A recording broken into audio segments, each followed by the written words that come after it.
Nation comes only once in book 4. The book is about that miracle that Adam Smith was saying of a dynamic economy for the first time in human history. And he was asking what makes it go forward, what are the mechanisms?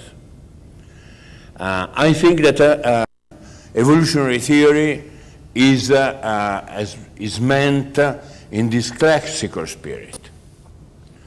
The understanding of the dynamic driver of change, and together explain coordination, not vice versa. So it's exactly the opposite to what you study in microeconomics and macroeconomics. Anyway, more in detail, what do we want to understand? This paper that I'm going to present to you, go and see especially number 1 and number 3. Number 3 is now is published in a book edited by Malherbe and Brusoni. The origin of this list of stylized facts, micro and macro, was a meeting in Santa Fe, a top-level meeting. You had 2 or 3 Nobel Prize for Physics, you had Canaro, you had many distinguished economists. And after one day, and we were talking about dynamics, and after one day the physicist says, stop, we don't understand. Please tell us what you economists want to explain, and then we start talking again. Otherwise, we don't understand. All the economists there were bewildered by that question, saying, why do you ask that question? I mean, does not make any sense. Then only Kenneth Aura and myself went to the blackboard and started writing down stylized facts and statistical regularities that were there to be explained. This is the origin of the Dosi, Freeman, Fabian. Well, let's start with the micro. Micro, you observe heterogeneity everywhere. You have everything except the representative agent. And you have heterogeneity at whatever level of observation and with whatever variable you look. You have, for example, heterogeneity in revealed efficiency.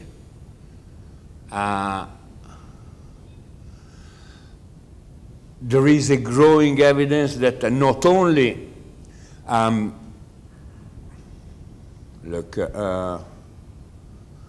these are the empirical densities of at 3-digit, 2-digit, of labor productivity distribution in Italy. Remember that these are logs.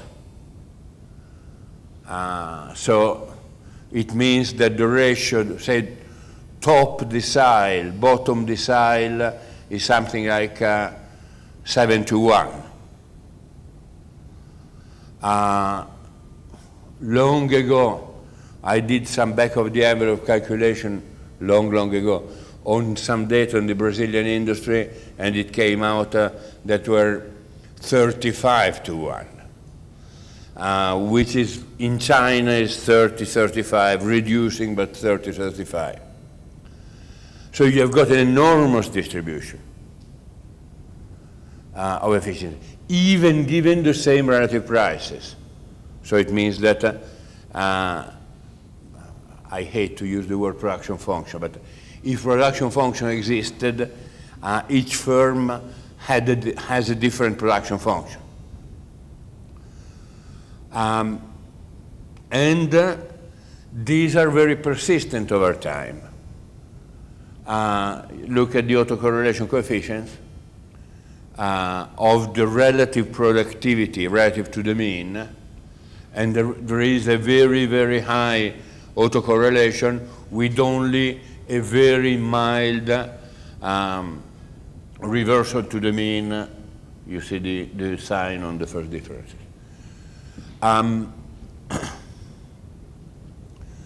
You have got extreme heterogeneity in technological innovation. In fact, even in developed countries, the innovators in an industry are a small percentage of all the firms in that industry.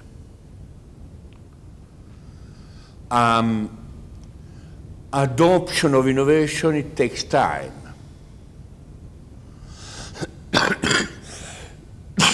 You say everyone knows it, yes. If you ask adoption of innovation, if you go to the bar down there and you ask them, is adoption of innovation instantaneous or does it take time? Of course, they answer correctly. But you cannot give that answer in most of mainstream economics because otherwise the model blow up. So for example, you cannot have a dynamic stochastic general equilibrium model in macro if you have got time-consuming diffusion of innovation. So at the bar they get it right. In the economics classes they get it wrong. Firms are obviously heterogeneous also in terms of size. Where are they? No, we don't have size here.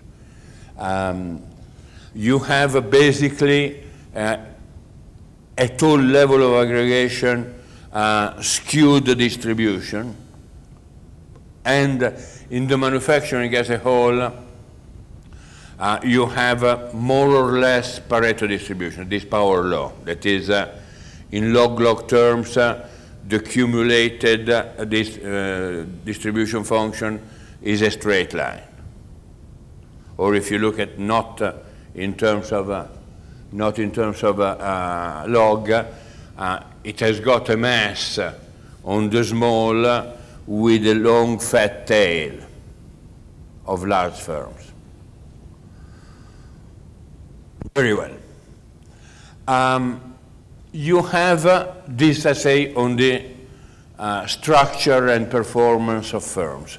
You want to account for those stylized facts that I was saying before, or in any case you want to make assumptions when you go model whatever phenomena, you want to make assumptions that are not in conflict with that.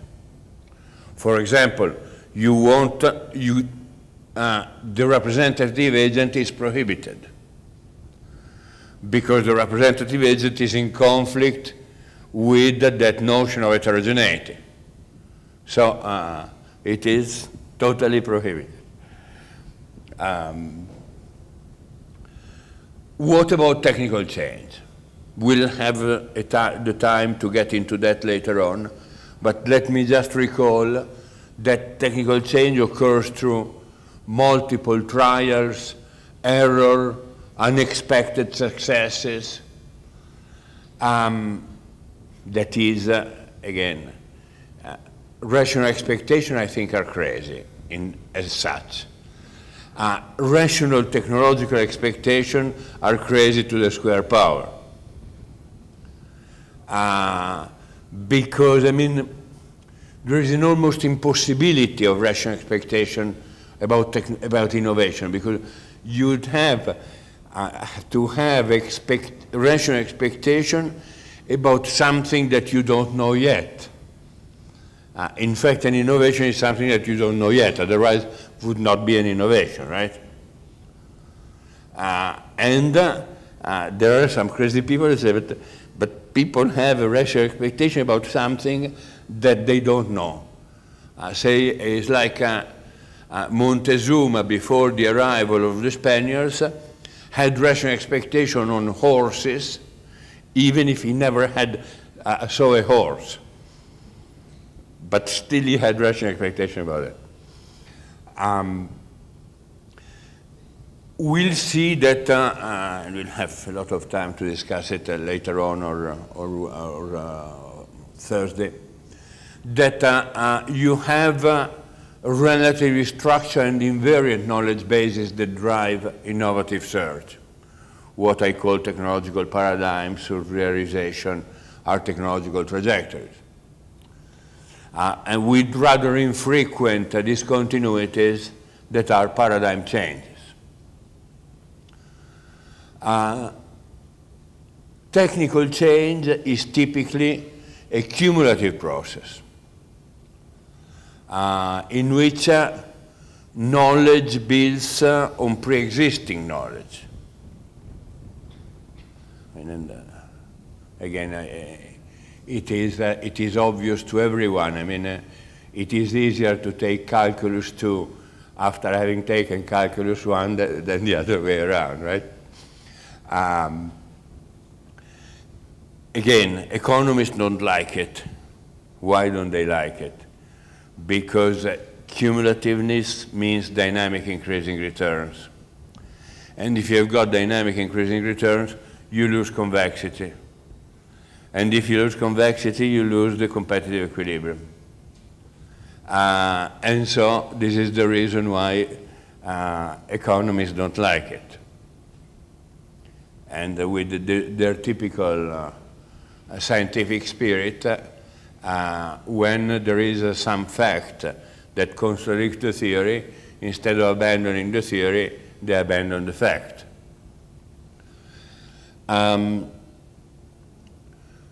A good deal of technical change occurs within firms, although not all of it. In fact, the new, most dynamic technological paradigm over the last 70 years or so came from non-profit motivated research. Think of microelectronics, computing, biotechnology. The origin was outside the business sector. But it is true that a good deal of advancement, of incremental advancement, occurs within the business sector. Finally, to repeat, technological advances often entail dynamic increasing returns. The fact that the progress is cumulative is already a sign that you have got dynamic increasing return. Dynamic increasing return, in turn, since implies nonlinearities, entails path dependency. That is, history counts. Where you go is also determined by where you come from and the events along the path. This on the micro. Then you have macroscopic phenomena that you would like to interpret.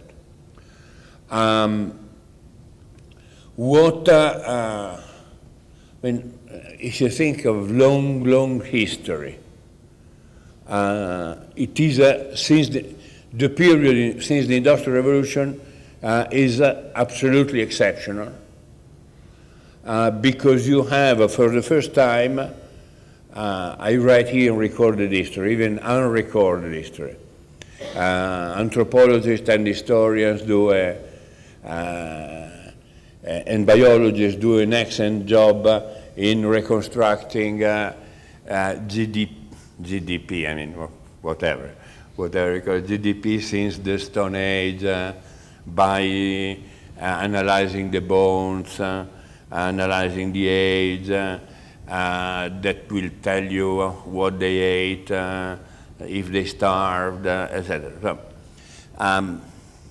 and basically, human history is flat. It has got a jump with agriculture, the introduction of agriculture, and then remain flat again. The only period of self-sustained growth is since the Industrial Revolution. And this is, you see it also from, I admire so much the historians, I mean, because the historians can put numbers upon intuition. Look at the first column, for example, 1700. And these are estimates of GDP, whatever that means, and however they got to these numbers. The idea is you had a very, very homogeneous world in terms of per capita income. In Africa had 88% of the US per capita income. And then the process of industrialization by some entails an enormous increase in the variance. So that now the ratio top to bottom is 35, something like that, 40 in per capita incomes.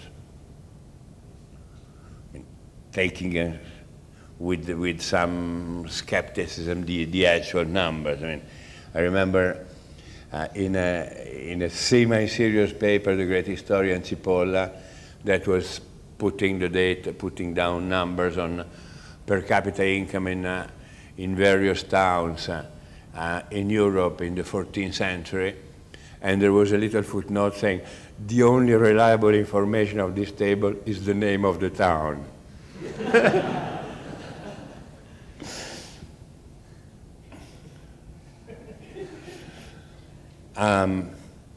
You have a lot of high variability in growth rate across country and over time.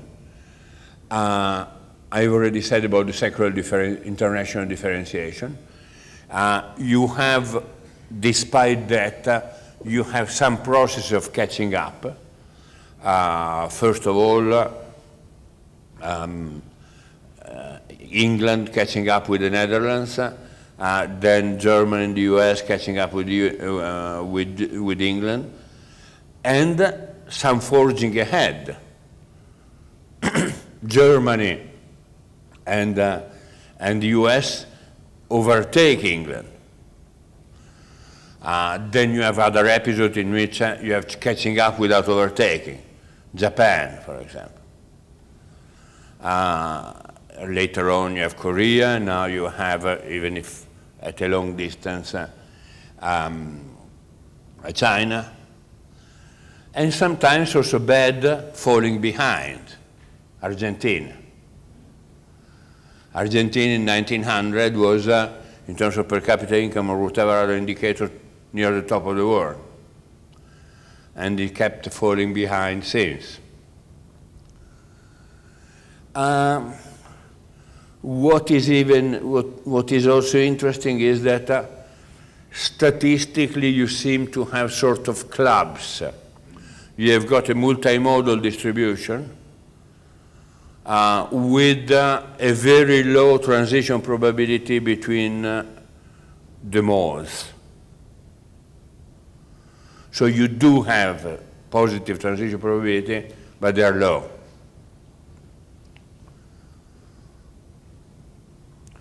The club of major innovators is even smaller than the club of frontier countries in terms of per capita income. Can you see it? No, you can't. No. In any case, I mean, you cannot see this table. Sorry. In any case, these are patterns in the US, so you don't count the US because there is a home country bias. But basically, late 19th century, the major non-US patenter is the UK, followed by Germany, that is already in the process of catching up.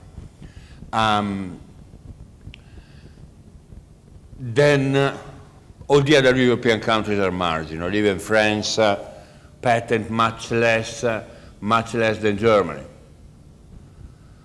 systematically. 1/3, 1/4, had the most half. And Germany remains there despite having lost 2 world wars, having had all the patents confiscated by the Allied, etc.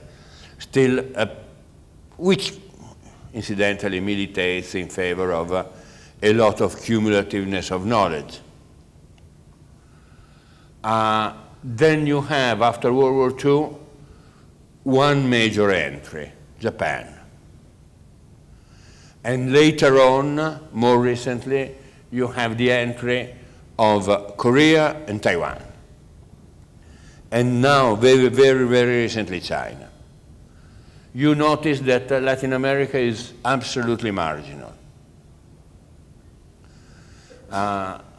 Brazil reached its peak in the 90s with 0.14%. Against, for example, Korea that was 2.54 and got in 2007 at 8.1%. And Japan and Brazil went down to 0.12. Just to give you the order of magnitude. Italy too, Italy has got a very dismal performance. Italy went, had a peak in the 70s, and then went back to 1.7. No, really dismal performance. If you look at labor productivity, the same. You have the same pattern of very asymmetric distribution across countries. And remember that we are talking about the means, but the means are misleading because what we were seeing on the micro, that you have got an enormous distribution, enormously wide distribution, and in developing countries and emerging economies particularly wide. So the mean is itself misleading most often. Finally, you have uneven and painstaking international diffusion of new technologies with the significant differences across countries in their absorptive capabilities. And in fact, this is, I think, the diffusion, absorption, imitation, and the capability to absorb, I think, are a crucial issue in development theory. If you want to read more about these things, look at the book edited by Mario Cimoli, myself, and Joe Stiglitz, that is called Industrial Policies and Development. Very well. Let's look into the growth process itself. Are there invariances? What are the regularities in the growth process itself? And say in the anatomy of the capitalist machine of innovation. Well, we were saying before, you have differences in, very wide differences in labor productivity that correlate a good deal with differences in wage rates and in per capita income.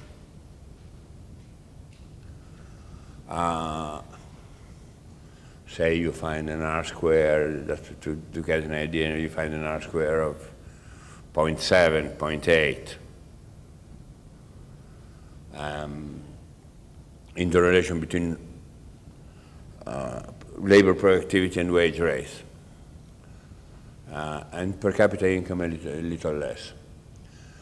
But you don't find any systematic correlation between income per head and capital output ratio, and between income per head and profit rates. Well, you know the standard story. If all countries lived on the same production function, you'd have countries that have got a high income and that they are capital abundant, they would have a very low profit rate. While countries that are capital scarce would have a very high profit rate. So you'd have the profit rate in Uganda to be much higher than that in the United States. Of course, this is not the case. The same, I mean, you'd have skilled workers paid much more in Uganda than in the US, so you'd have flows of skilled workers that migrate from the Silicon Valley to Kampala and Tebe. But apparently this is not the case, right? The fact that you don't have correlation between income per head and capital output ratio essentially tells you that you have got Harrod neutral technical progress.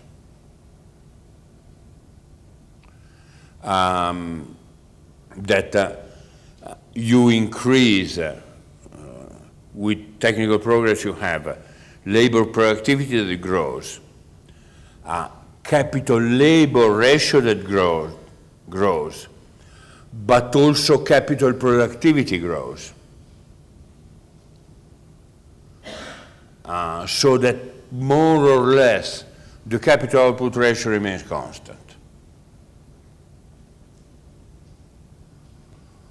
I'm telling you, these are very rough propositions. These are very rough propositions. I mean, take the proposition that I was giving you as simply meaning you don't see any trend. There is a lot of noise. I mean, they're not precise propositions. Over time, you have secular growth in labor productivity with no evident trend in capital output ratio.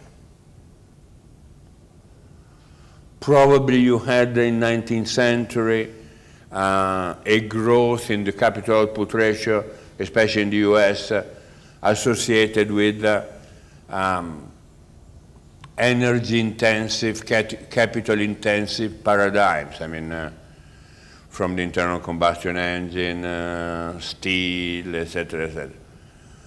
But that seems to have come down with the ICT revolution. You have persistent fluctuation everywhere, that is business cycles, and also crisis, as you well know. Again, everyone knows that there are crises. Even illiterate people know that there are crises. In standard microeconomics, you cannot have crisis. We'll see it on Thursday, but and it is intuitive. I mean, how can an economy that is summarized by one single representative agent have deep coordination failure? You would need to introduce psychiatry. The representative agent is schizophrenic. So the representative agent goes to himself and says, I want to work. And he says, no, you cannot work. So, can you lend me money? He tells to himself, no, I won't lend you money. This is the only case in which you can have crisis with the representative agent. I mean, a sort of psychiatric disorder of the representative agent. You have got co-movements in most of economic aggregates, investment, inventory, output. And again, not surprising for an economist, you have got involuntary employment of some fraction of the labor force, which is the norm rather than the exception. And in developing countries, emerging economies, you have got an almost unlimited supply of labor that lives in the traditional sector. Very well. How do you interpret this evidence? The only miraculous recipe of standard economic interpretation is build the model with microeconomic rationality and collective equilibrium. And all the things that you can interpret of the above, you interpret, which is not much, and the rest neglect. Doing, I think, a very dismal job, because of course, if you do this, it is extremely difficult to account for all the micro regularities that I was telling you before, even if people are trying to do it with some far-fetched modeling, but still, I mean, it's very complicated and very ad hoc. And also the macro regularities can hardly be interpreted on the ground of the standard model, with, especially with representative agent, which is now the workhorse in macro.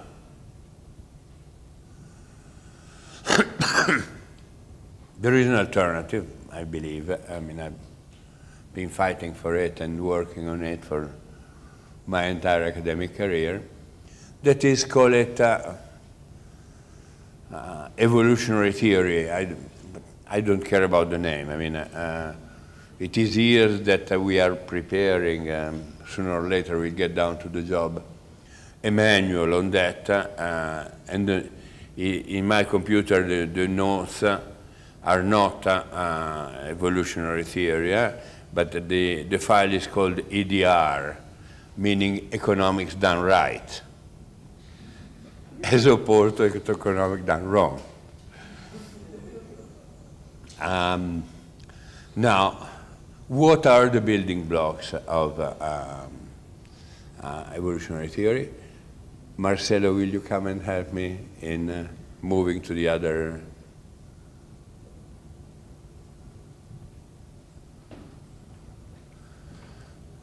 Because I talk about technology, but I They always need an engineer to help. That's normal. And the engineer, I mean, it's... This one? No.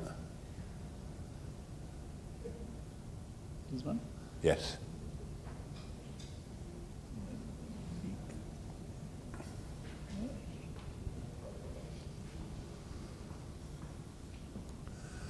Now,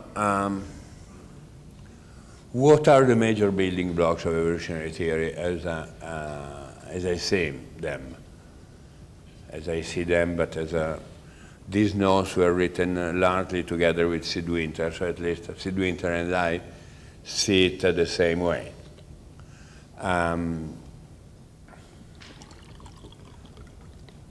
I hope many more. The paper have been distributed, right, to the people? Yes. Okay. You will see much more of it in my introduction to the second volume of the selected essays that has been distributed. Of course, you're hotly invited to read the selected essay, but that introduction gives you an idea of the building blocks. Right?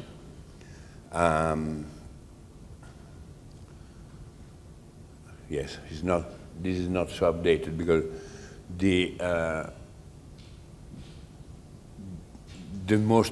nearest to what I'm going to say is the introduction of the second volume of the selected essay, and this is the first volume.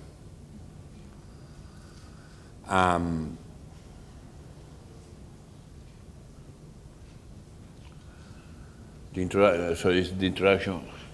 The name is very similar. It's called Economic Organization, Industrial Dynamics and Development. The second volume. Well, methodology. There are few methodological prescriptions, I think, that should shape, I think, the style of analysis. I don't like very much to talk about methodology before doing it. I mean, it's like reading the Kama Sutra instead of doing the real thing. I mean, but some methodology might help. Some in parsimonious quantities might help in shaping the way you tackle the problem. And, as Sid Winter kept saying, a good imperative is dynamics first. That is, when you want to understand a phenomenon, when you want to understand the stylized fact that we were talking about before, a good style of interpretation is what drives them. Or if it is an organization, how did it come about? Again, you would say this is obvious. Maybe to us it is. But open randomly any journal of economics, 90% are existence theorems. An existence theorem is exactly the opposite to that. An existence theorem says, among all the words that I can conceive in a non-contradictory way, there is also this one. Nothing more. General equilibrium, you prove existence. Arrow, Hahn, Mackenzie, in their head, they were thinking that, well, I start with existence and then I go to stability. And stability is a sort of rudimentary form of dynamics. Because it said, well, if I perturb that equilibrium, well, it will come back there. That is an attractive point of some process, even if I might not characterize that process. If they failed. Generically, general equilibrium is not even stable under a Varasian tâtonnement. And the Varasian tâtonnement is very, very demanding in terms of information and in terms of assumptions that you have got to make that are totally far-fetched. Because either you put the mythical auctioneer in the middle of the economy, or you need to have a lot of coherent information processing. Still is not stable, not even under the tâtonnement, general equilibrium. Demonstrated by Hahn himself.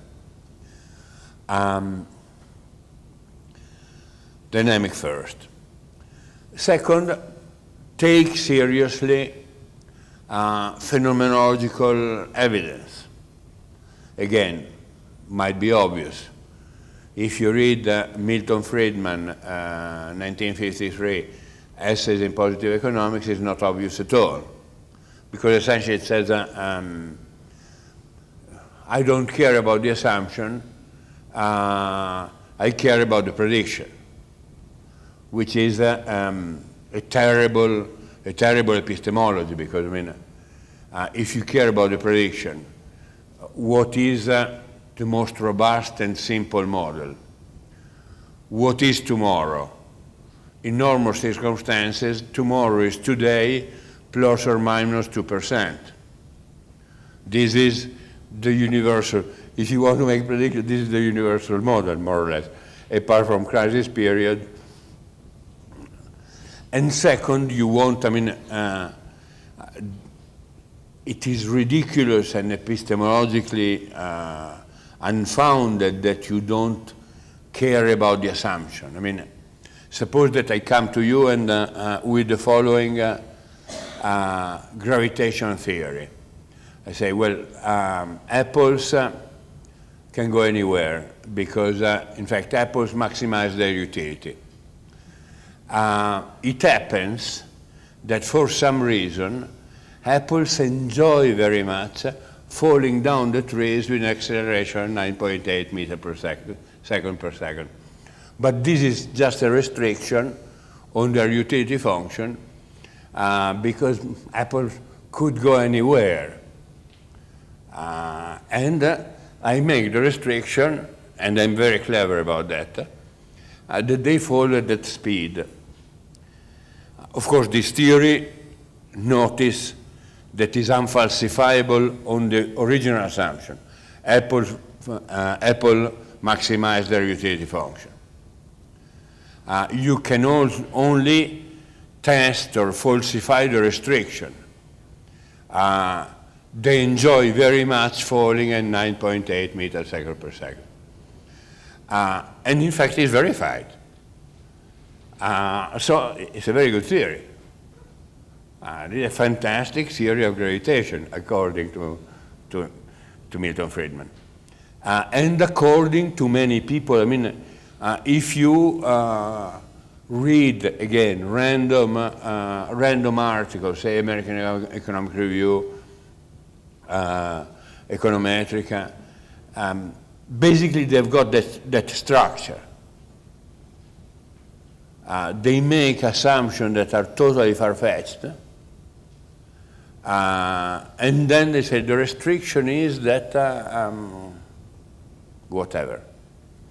You see, I've been so clever that the restriction is satisfied, which I think epistemologically is crazy.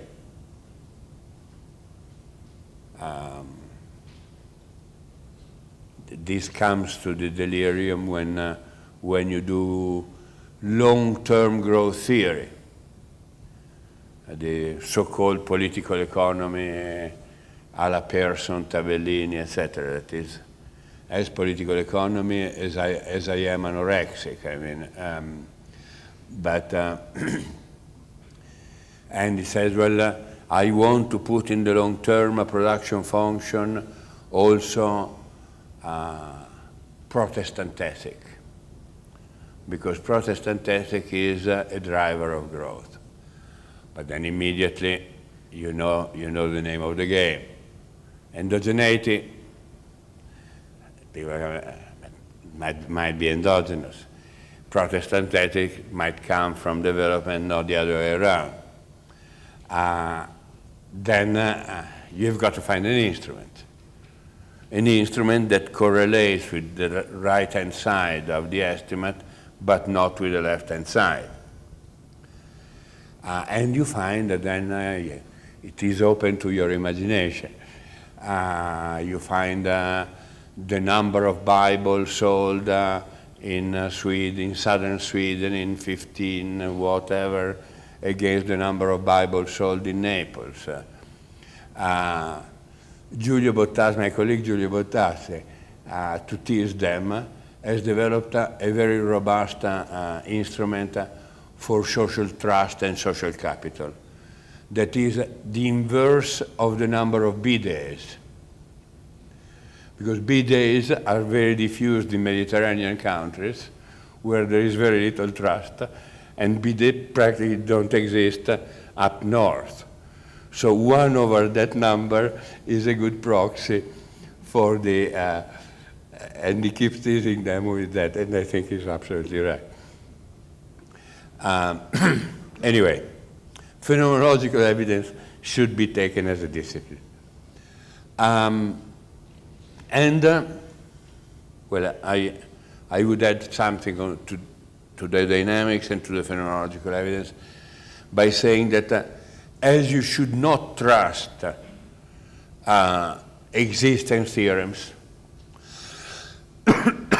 you should not trust either teleological explanations. What are teleological explanations? Teleological explanations are, why do we have eyes? Answer, in order to see. This is a terrible science. We might have retained eyes because they were functional in order to see. But this is not the reason why we got them in the first place. In fact, it'd be very, very handy to have wheels, but we don't have wheels. We have legs. You want to tell a story how the eyes came about. And there are biologists that have stories on evolution of things that are apparently useless for a long time, which has to do with the neutrality of equilibria. It takes us too far, but essentially, nature produces a lot of junk that is neither harmful nor beneficial, and sometimes part of the junk turns out to be very beneficial, which is very different from an idea of nature optimizing. Anyway, evolutionary theory takes on board the challenge of microfoundation, in the sense that the story that you wanted to tell is a story that has got to be consistent with what multiple agents do, and to some extent to why they do it. To some extent, I'll come back to some extent in a second. So, we don't, one would not go as far as, say, extreme sociological functionalism a la Talcott person, or extreme functionalism in the sense, in Marx, Althusser, in which people do what they do because they are part of a machine and they cannot do otherwise. People have different degrees of freedom, some very little, some greater. And so the explanation has got to be consistent with what people, and I mean of course also organization, economic and non-economic organization do.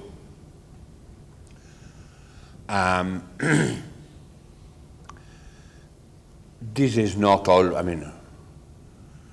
this is a good prescription, but is not a must. I have a lot of time for propositions that are not micro-founded, even if they are consistent with micro-foundation. Maybe here in Campinas you still study the multiplier and the accelerator. You are so old-fashioned that fortunately you study the multiplier and the accelerator. These are good, solid propositions that are not as such micro-founded, but establish robust regularities between, say, income and investment, or the other way around, the delta investment and income. And in fact, a good challenge on which we are working with agent-based model is trying to establish the micro-foundation of them.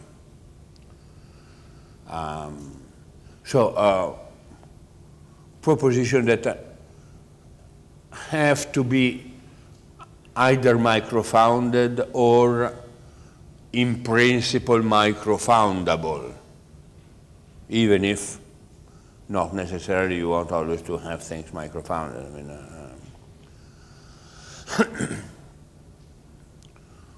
Whatever people do, however, endemic, ubiquitous, is bounded rationality in the broadest sense. I don't like very much the word bounded rationality, because bounded rationality gives almost an idea that you have got an Olympic rationality there, and then you're bounded, and as a lot of works in behavior economics, which that part I don't like, do, say, how far is this behavior from the Olympic rationality? 1.5 meters.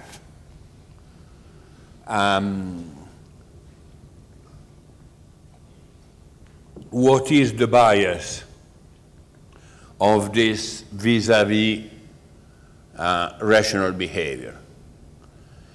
In fact, the point that I want to make, the point that we make for long ago, Dosi et G, the Journal of Evolutionary Economics, 91, that you find also in the selected essays, is that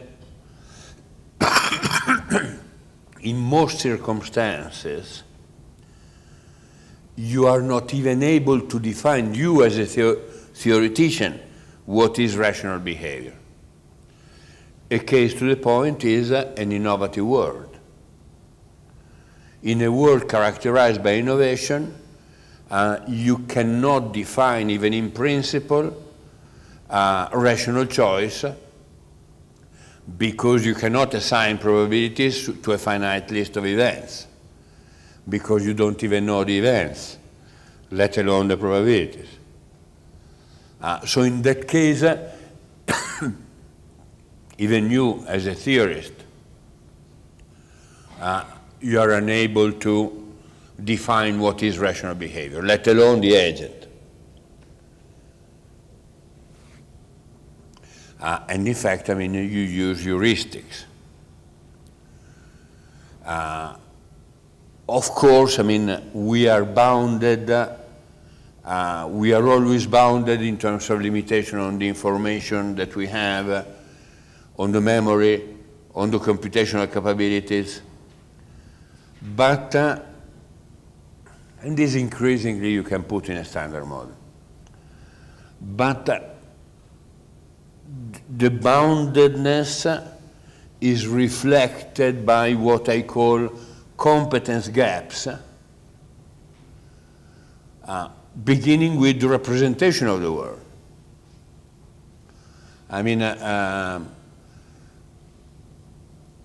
all of us, even in normal life, are, if you think about it, we are naive scientists. We try to understand causal relation in the world we live in. What makes me get the top grade in the exam of macroeconomics? Is my wife betraying me? How do I make a career? These are all questions that have to do with the identification of a causal structure in the world.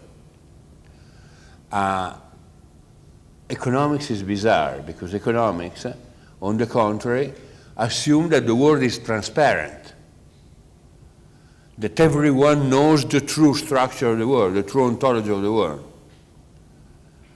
And if anything, bounded rationality means for them, I don't know exactly the parameter, but I know the causal link, I know perfectly well. I've got some noise on the signal, and therefore I cannot identify precisely the parameter of this relation. While, I mean, the epistemology of us living in the world is precisely the opposite, that we try to make sense of a world that is very opaque, and science is precisely advancing on the identification of the causal structure. In fact, we have been doing with Luigi Marengo and others some work in this direction. Say, having representing agent as developing models of the world, and possibly evolving models of the world.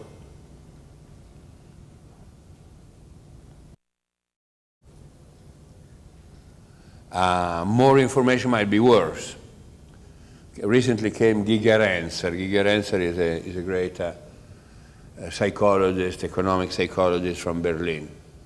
Came to give us a fantastic seminar in Pisa on heuristics and the power of heuristics.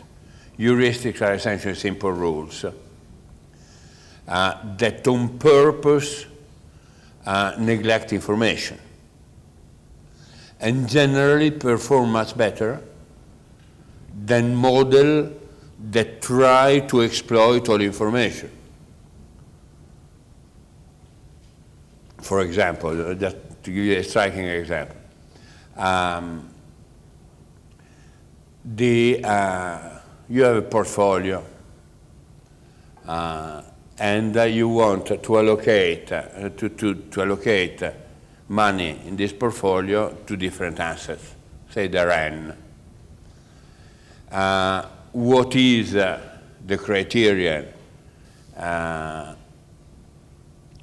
Sharp ratio you learn in school, mean variance. You should be suspicious, you should start being suspicious if I tell you that Sharp, that invented that, did not use it to allocate his own money. What people do and what it can be shown is more efficient is simply 1 over n. If you have got 100 euros, 100 reais, you divide by n and you allocate equally to everyone. And it can be shown that this is much more efficient than doing the other calculation. Unless, if you look at, if we are talking about shares, it can be proved if you have more than 400 years observation of the mean and the variance on these assets, then it starts, Sharp ratio starts working better. But you need 400 years on an invariant asset. So it's a bit too early now to use it. Let's wait another 399 years and then we revert to. Heuristics are everywhere. And in fact, one of the, I think, major challenges for micro research is precisely the identification of heuristics. After all, the markup in pricing is a heuristic, is a simple heuristic. Take normal variable cost, multiply by 1 plus something. Something what? Well, something that comes from your history, from your bounded experience, that you adjust up or down according to what the market can take. Do I scrap or don't I scrap an old equipment? I use, not I mean I don't have anything to scrap. Firms typically use a payback period rule. How long will it take for the gains in cost that the new machine brings me? How long will it take to repay the investment cost? And in fact, I mean, there's been a conjecture that, for example, the Japanese stock of equipment tend to be more up to date, of more recent vintages.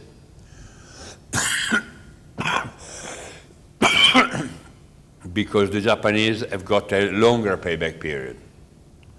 Having a longer payback period, you throw away more.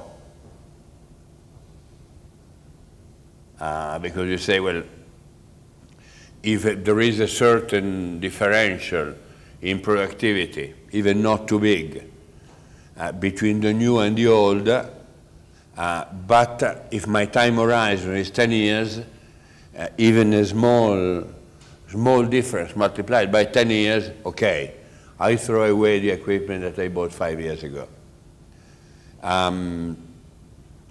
If I've got a very short time horizon, of course I need a big gap between the current equipment and the one that I'm going to throw away. So I keep also much older vintages. The heuristic. Never met any entrepreneur using internal rate of return. Never. In fact, this is a little parenthesis, but I think relevant. I was talking to the head of the R&D department of a major German chemical company, and he was telling me, well, I've got my rules to decide to allocate the money to research. That are my gut feelings on the technological opportunity, on the difficulty in finding something, on the potential market. I said, no, I've got this bloody American pension fund on my back that are on the board, and they want to see the internal rate of return. So he says, I hire two very bright PhD in operational research, and their task is, I want the internal rate of return of these projects, make the model very complicated. This has got to have 18, this 16, this 14. Make the model very, very complicated, because I need to show it to the American pension fund. And that's the way he kept doing what he was doing, even with the American pension fund on their back. Well, we have this ontological boundedness, rationality that is in the interpretation of the world, and we have got a fundamental competence gap in problem solving, that is in our technologies. Or to put it in another way, we are not as omnipotent as God. And in fact, again, the story since the Industrial Revolution is a story of an enormous increase in our problem-solving capabilities, which, after all, I mean, dominating the forces of nature, the physical and chemical forces of nature, is enormously increasing our problem-solving capabilities. And again, remember what we were saying before, on the evidence, people, organization, countries differ enormously in their problem-solving abilities. And this is probably one of the also major engine, because innovation and imitation, we shall see, are one of the major engine, possibly the major engine, of advancement in industrial societies. Again, notice that you can go a long way if you equate, if you say, we'll go back to that next lecture, but if you say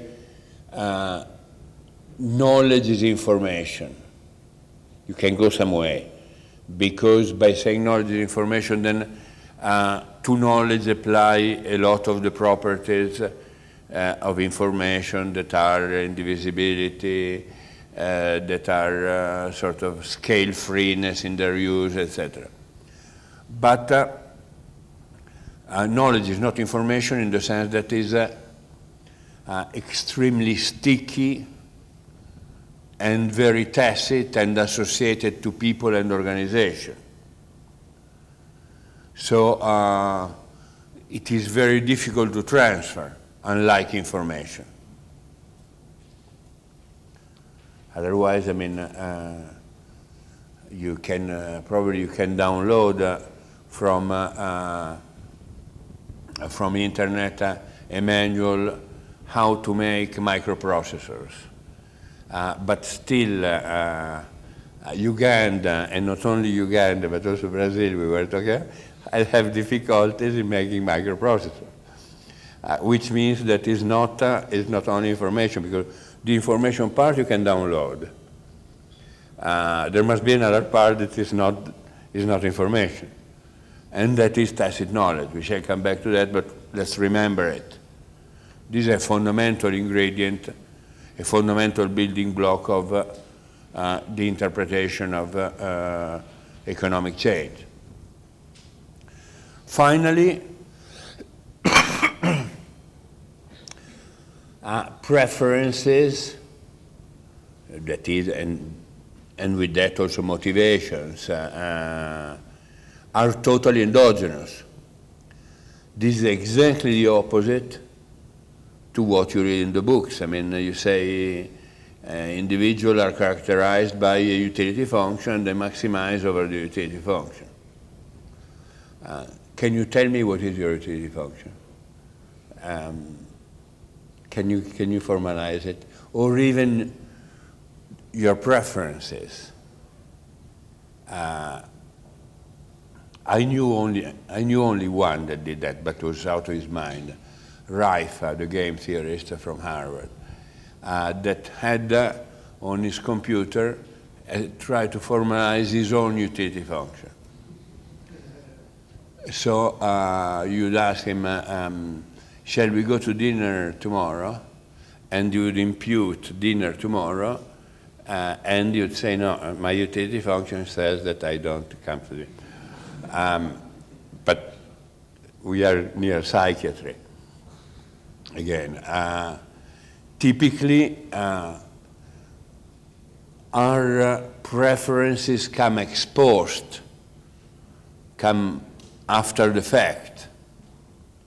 With my students, to illustrate it so they remember it, I recall a song from the 60s that says, if you cannot be with the one you love the one you are with. Which is the preferences that comes after the state, which is, of course, exactly the opposite to what the theory would prescribe.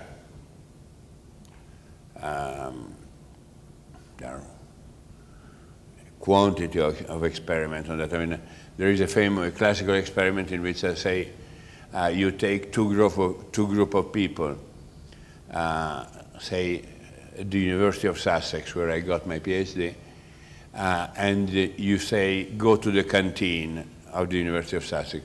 The canteen at the University of Sussex is a cruel and unusual punishment. I mean, it's a violation of human rights, the canteen of that university. And then you pay, one group you pay very little. The other group you pay significant amount simply to go and eat at the canteen of the University of Sussex. And then you ask them, do you like it? Did you like it? Now, what is the answer? Of course, the two groups answer differently. Those that were well paid, what do they answer? Sorry? They don't like it. Because they can be truthful. In any case, I mean, I ate shit, but I was paid. So The others that were basically not paid, they've got to make sense of the fact that we're paid little and went to eat shit. And so they say, I like it. They said, no, not bad. Which is, I mean, exactly the opposite to what you'd consider utility maximization, but is endogenous formation of preferences. Again, this is a domain that is very important to study. Basically, none of us does. We should do it more. Also because this links with political science, because it has got to do with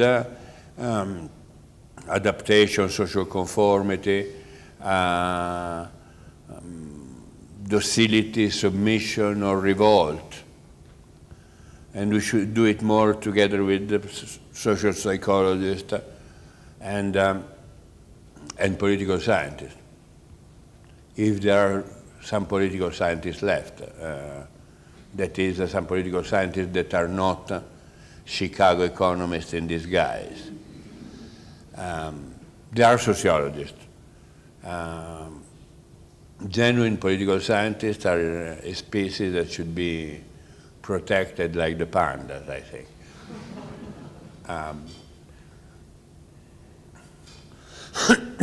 Heterogeneity.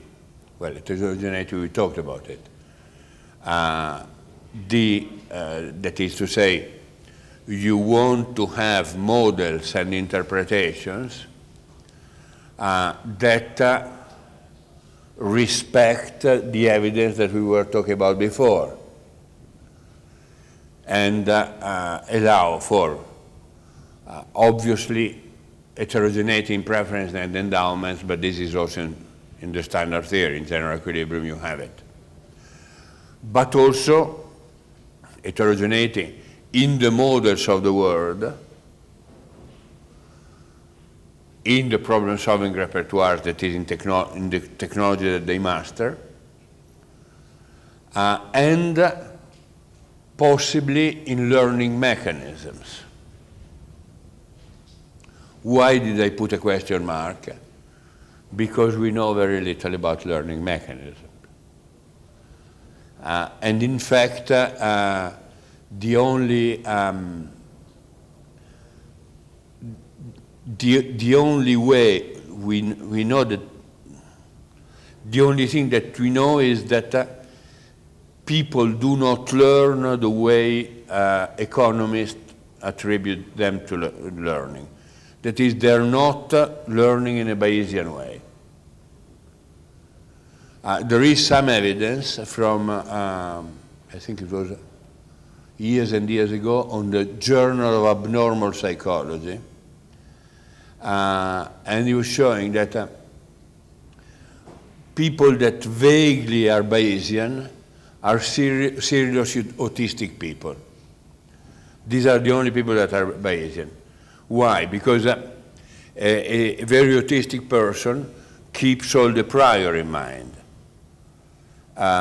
is unable to learn by deleting option and deleting category and building categories. So the serious autistic people tend to look like economists. But no one else.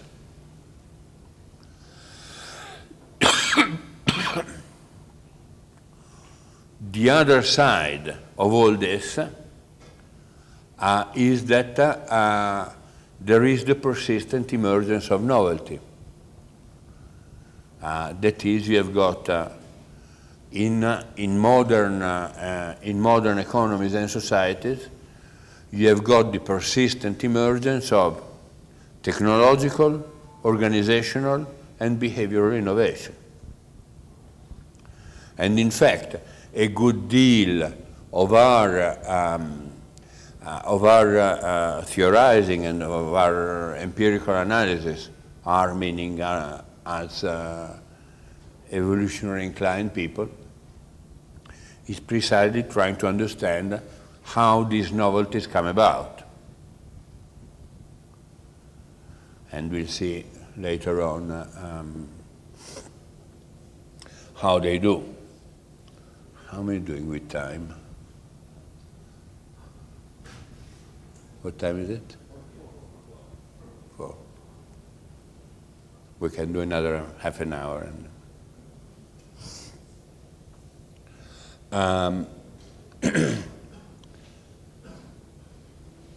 Well, this is, say, the building blocks characterizing individuals, and even more so characterizing organizations. Well, we get there in a second, but organization should not be seen as bundles of contracts among individuals. But organizations are entities with a life of their own, which to some extent shape individuals, but we shall come back to that. In any case, these entities, being them individuals, being them organizations, operate in an interactive environment. This interactive environment, in turn, operate also as a selection mechanisms. Competition is, to a good extent, a selective mechanism. And a related question mark is, how does it work? And how can you also formalize it?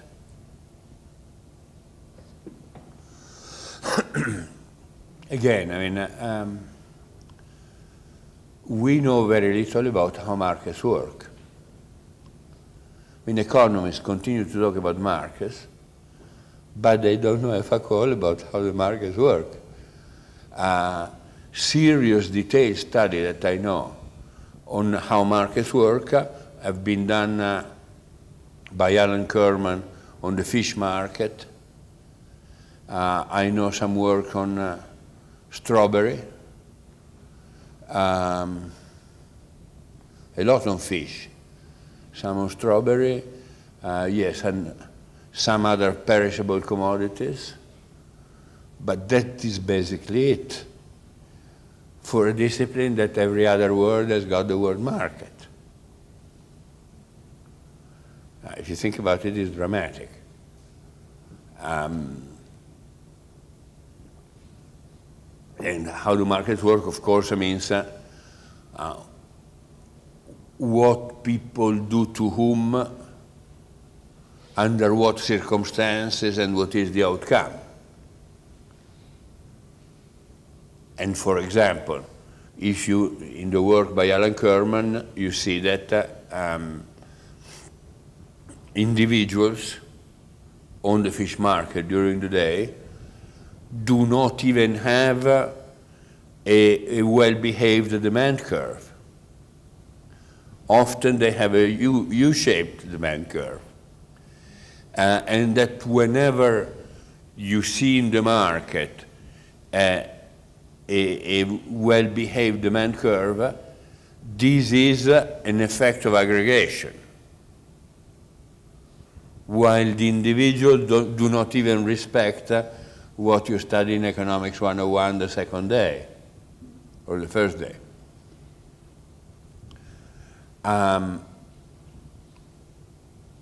On the side of formalization, there's been attempts we are doing with Marcel and Marek now a model in that respect, trying to account for the properties of industry, size distribution, etc., on the ground of replicator dynamics, that is, on the ground of processes by which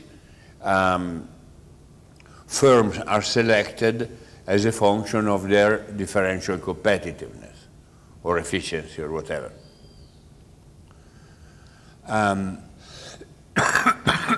Knowing how markets work would help also in understanding what are the dimensions over which competition occurs. And we know very little about that.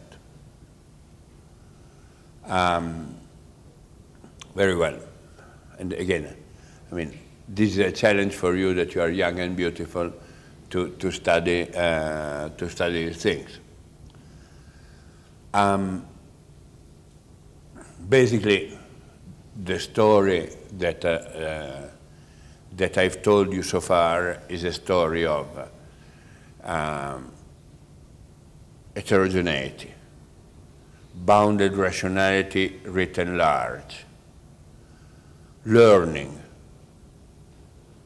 and interaction with some selection. The general claim that I would suggest is that all the aggregate regularities that we were talking about before are an emergent property of the above. That is, learning, out of equilibrium interaction, imperfect selection.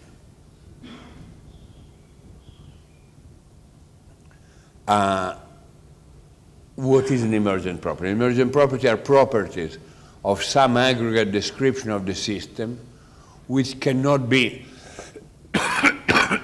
imputed to the intentional behavior of any one agent or collection of them, but rather partly, not unilateral, sorry, but the unintentional outcomes of far from equilibrium learning, adjustment, and selection. So take GDP growth. GDP growth in log terms is a fluctuating line, right? There are two opposite explanations there. One is why do you have the growth? Because you have got exogenous shocks. The exogenous shock, technological shocks, are stochastic. You have a representative agent that optimally adjusts to these shocks and does some smoothing. And this is the outcome, what you observe there is the outcome of that optimal adjustment by the representative agent.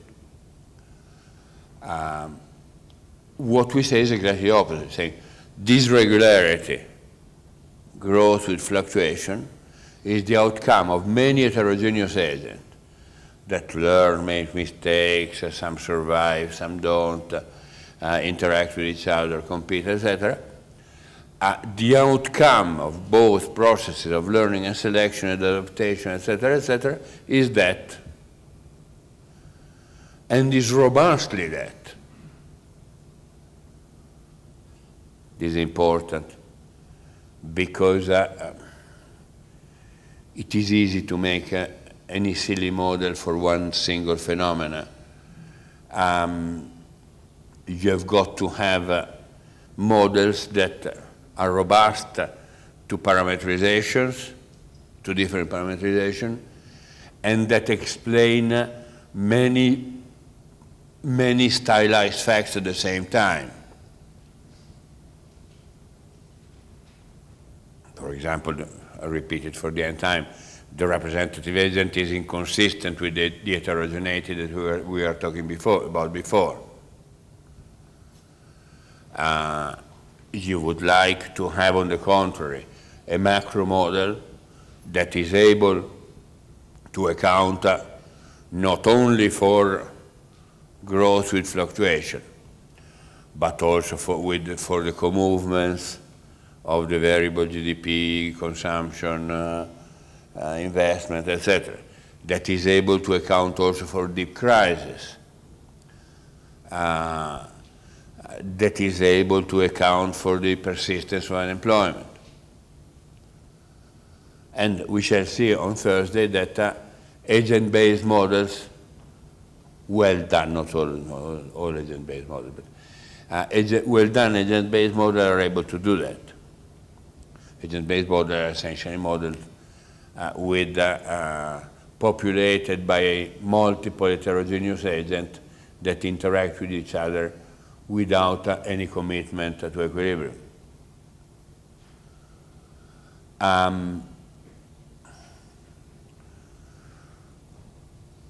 A big challenge ahead is the emergence and self-maintenance of organization, form, and institution.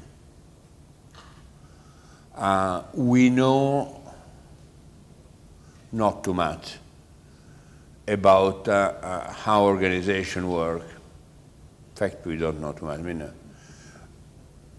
We don't know too much because most of the discipline has tried to interpret organizations as optimal contracts, bundle of optimal contracts, the agency theory.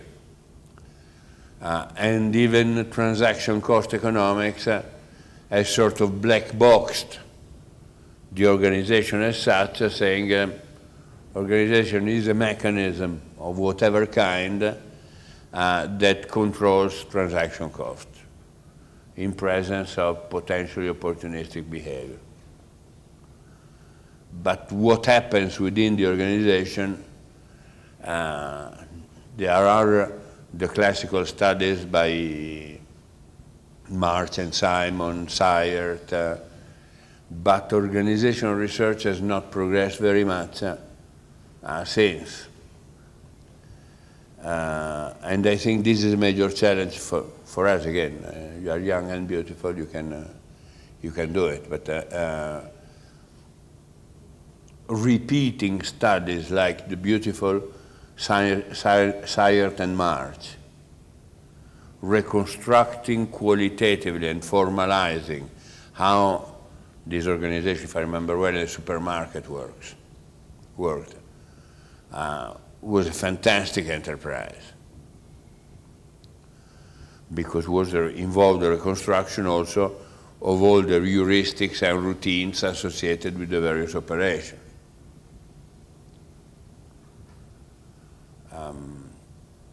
Yeah, there is vibrant research on organizational routines. Organizational routines, it goes in that direction.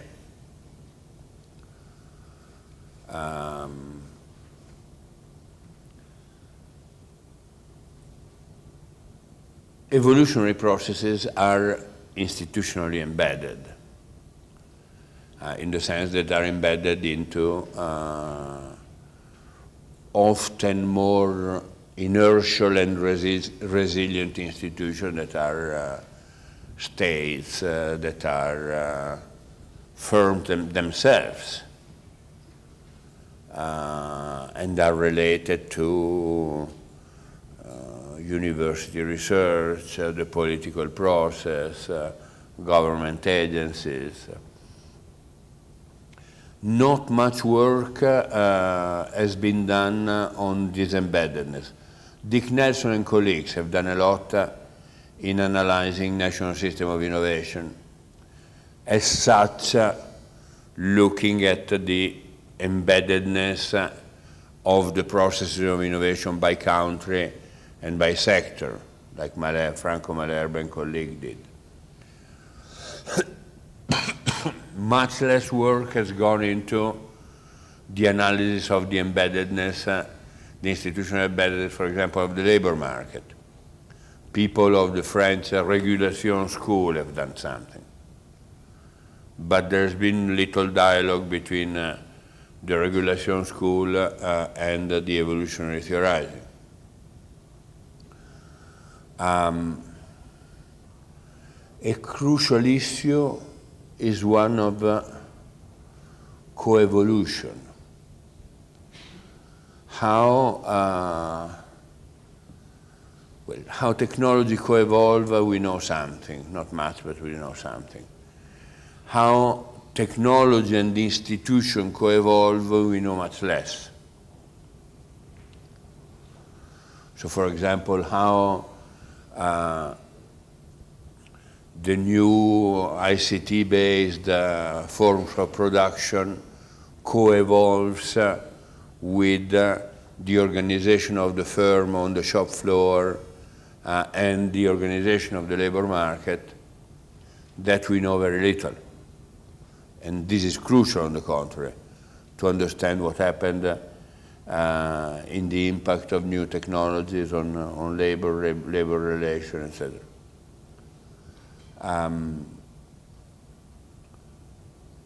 Coevolution, I cannot refrain myself from. Coevolution, of course, is the contrary to the economist's obsession of identification. Because in the economist's obsession of identification, you want to know the cause, what causes what, and then you want to plug it in an estimate. And maybe take out also the elasticity. What is the elasticity of GDP to the Protestant ethic, or whatever? Coevolution is not being structurally able to identify causes. It is, when I tease the identification, people say, go to a biologist and ask whether it is the gazelle that causes the lion or the lion that causes the gazelle. Say, you are drunk. But economists try to identify whether the gazelle causes the lion or vice versa.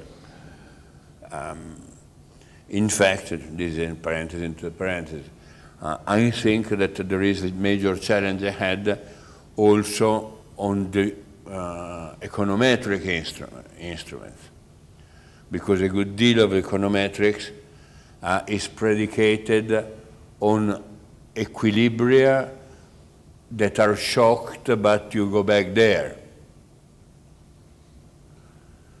And in worlds in which you have got multiple paths and coevolution, you might want a total. I'm not an econometrician, so I'm not going to say anything about that, but I can flag my uneasiness with the current state of econometrics, even if I am unable to suggest anything as an alternative. But I think this is urgent. At the very least, yes, there is a little bit co-integration is the nearest that you get to coevolution. It's poor, but you don't you're not asked to identify any causal mechanism. You simply say, well, these things go robustly together. Then there is a problem when this co-integration is non-linear, of course, as in most economic phenomena. Another issue is time scale. Time scale that is an issue in qualitative interpretation of economic phenomena, and is even more so an issue of when you go to model them. Because the speed of adjustment, the speed of change of different variables typically influence the dynamics.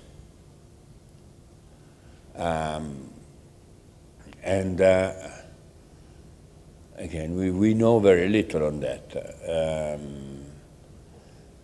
Also not helped by the fact that if you assume that you are in equilibrium, you don't need to investigate any time scale. If you are not in equilibrium, then what is the speed of adjustment of, say, market share to different productivities? what is the speed of adjustment of investment, even on prices, as compared to the other areas. This is, we have microdata, statistical microdata. We don't have, we would need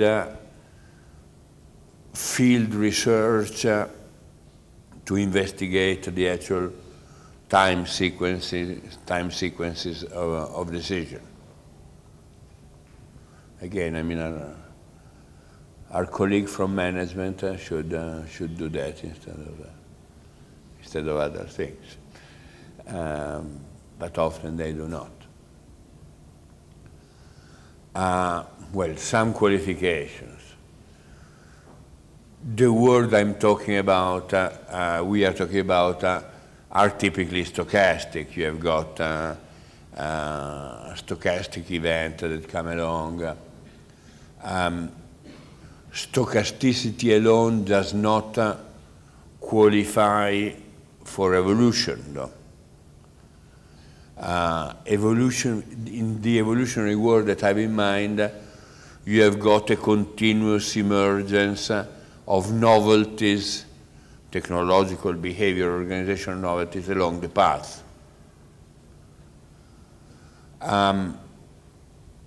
Evolution typically entails non-linearity, but non-linearity is not sufficient to qualify for evolution.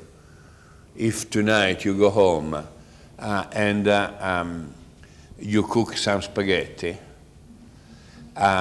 you have a very non-linear process, because you've got, in fact, you've got a three-phase transition from the cold water to irregular bubbles coming up to an ordered convection of the bubbles to the boiling water. So, in fact, you've got four states in the system.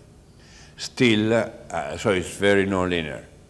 Still, you don't say, I go home and I evolve my spaghetti, right? Because evolution means something more. That, say, if the spaghetti were not there at the beginning and are there at the end, that you could say, I evolved my spaghetti. But the spaghetti are there, you cook them, and you don't say that you evolved them.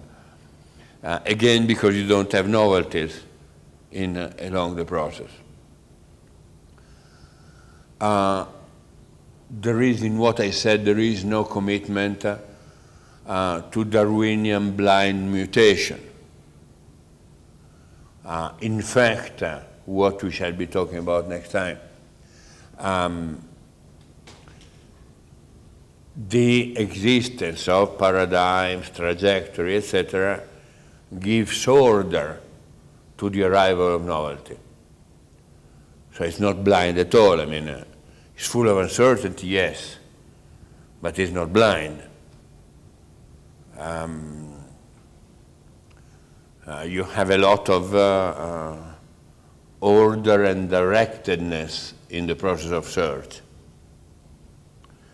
that apparently you don't have in natural in natural evolution. Well, in the grand scheme of things, I think you have a few level of description and few level of analysis. You have got a level 0 that are the sort of cognitive and behavioral foundation, the nature of knowledge, the learning process, the development of routines, how preferences come about.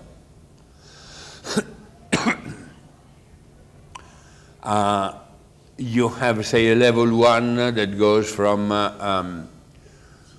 that are from the micro-foundation, I write there, to the phenomenological description of the agent. That is, you could say, the micro-foundation as the phenomenological description of the agent. What agent actually do? Markups, paybacks, R&D propensities, propensity to consume, whatever.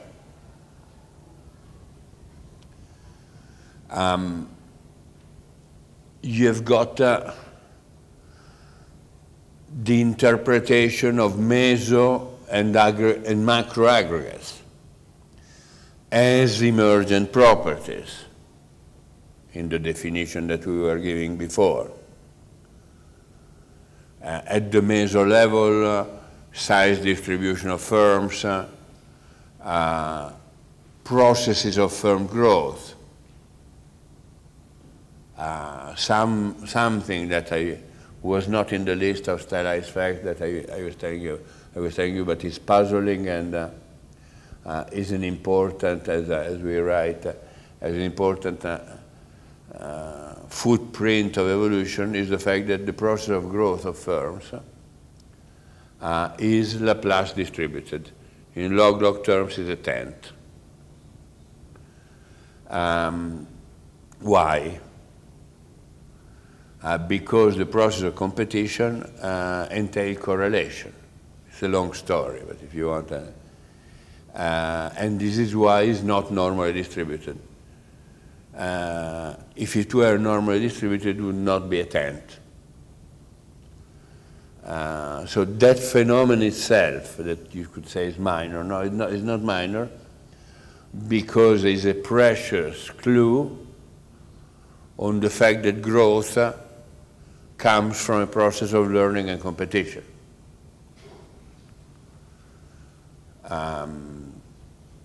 If it were not from a process of learning and competition, but were the outcome of addition of independent little shocks, it would be normally distributed, which is not. You can find a little discussion of that in the statistical regularities paper of the previous presentation. And you find one interpretation. Bottazzi Secchi, Rand Journal of Economics, 2006. And hopefully you'll have another interpretation that Marcel and Marek are putting forward in these days. And in a month's time or so, you'll see a working paper coming up. This is just, if you want, an extreme illustration that there are some statistical regularities that tell a lot about the underlying generating processes.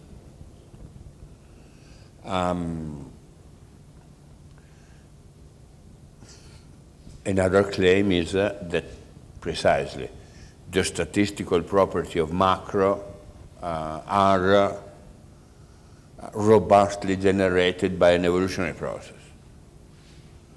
We'll see that at use next time when we'll discuss, use an agent-based model to discuss the effect of austerity, like the one that the crazy Germans are imposing on Europe and that you are going to face with your Minister of the Economy that you have now. The effect that has on growth, that are disasters. But we'll use the agent-based model to experiment the effect of policies. You have the level of, say, coevolution, institutional embedded level of economic change. And finally, I mean, if you want to end with the grand fourth movement of a Beethoven symphony, this might be this type of interpretation might be the ground of grand historical conjecture on the pattern of change of capitalism. But this is, of course, well beyond the modeling exercises, but is about, as Hicks was saying, a sort of theory of history, the political economy of capitalism. I would end here. I think I've overwhelmed you with a lot of things. I'd leave the rest for discussion, and I hope that there is going to be discussion.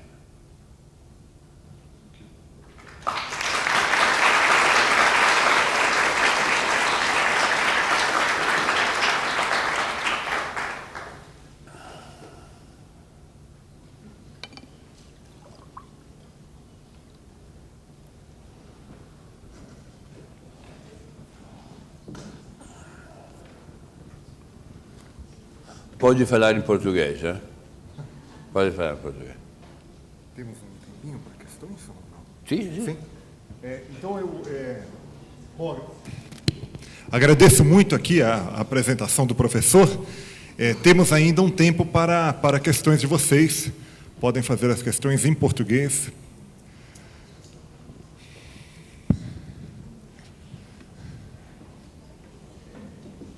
Freewheeling, assim,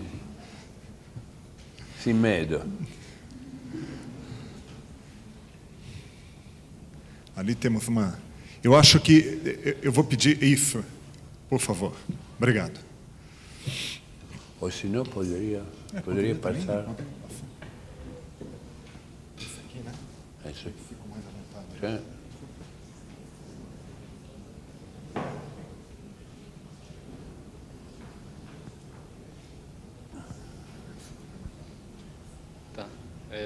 Boa tarde, professor. Meu nome é Tiago, sou aluno do mestrado e gostaria de levantar uma questão. Você falou ao longo de toda a sua palestra sobre o desenvolvimento e eu queria perguntar para o senhor como o senhor percebe o seguinte elemento. O desenvolvimento econômico, com taxas altas de crescimento de produtividade e com alto grau de inovação, é um fenômeno basicamente do capitalismo e do desenvolvimento do capital. Como você percebe a cointegração entre o capital e o desenvolvimento das instituições e da tecnologia, como processo do desenvolvimento capitalista? E eu sei que é uma pergunta muito ampla, mas um segundo ponto que eu queria colocar como você observa o desenvolvimento micro, né, do aspecto tecnológico e como, por exemplo, certas políticas macro possibilitaram o desenvolvimento de certos países, como você citou o caso do Japão, atualmente o caso da China. Então, como esse elemento capital com o elemento tecnologia, como eles se casam? Assim, é extremamente amplo, mas é mais ou menos isso. Obrigado. Respondo? Pode primeiro? Alguém mais quer fazer já uma questão? Porque daí já podemos fazer um... Pode responder. E depois vamos a... Ok, perfeito. So, I believe that, yes, capitalist development is intimately associated with technological change. It is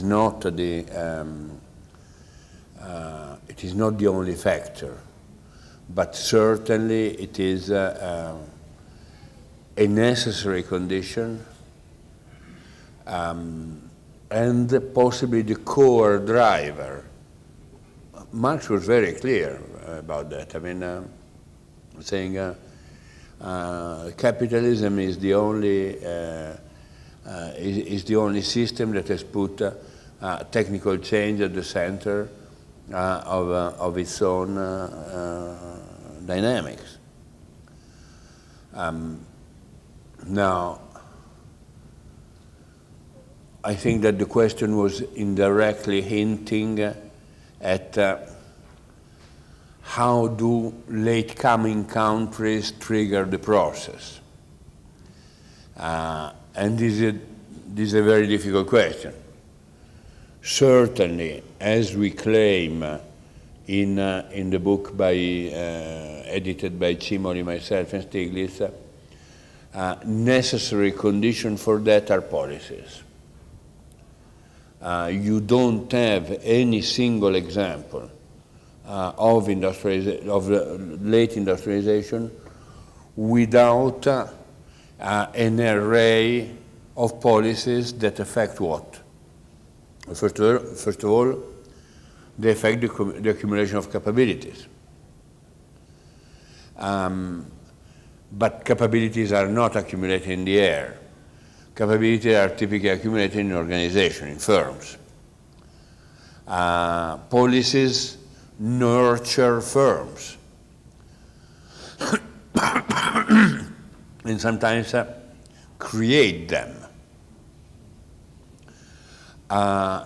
In order to nurture firms, you need to create a vacuum, to protect them a bit or a lot, because otherwise they don't grow. I mean, you cannot put send Schwarzenegger in a kindergarten. Schwarzenegger, if he wants, he kills all the children. There is no competition there. I find that the WTO agreement make development of catching up country more difficult because they tend to curb the form of infant industry protection that are necessary to nurture a domestic industry. These are necessary conditions. Then the story of Latin America successes and failures tell us that this is not sufficient, that you have got to actively intervene. It's not that if you erect walls, then firms will be born like mushrooms. You need to intervene directly at the micro level, and equally important, prevent rent-seeking behavior, which the Japanese did and the Korean did very well behind their walls, and the South American did very badly. That is, having a developmental state that transfers the rents to the dynamic actors and against the rent seekers, which has been done very well in Korea, in Japan, and was not done here. For example, in Korea, you are saying, well, I'm going to protect you, and I'm going even to give you dollars that are a scarce resource to buy machine tools abroad, to establish your business, but you have got to give me back the dollars in terms of export after X period. If not, you will not have the dollars any longer, or worse, some went to jail, which is and some were shot. Some were also shot. So I mean, it's a very convincing. These are very convincing mechanisms that makes incentive compatible the behavior.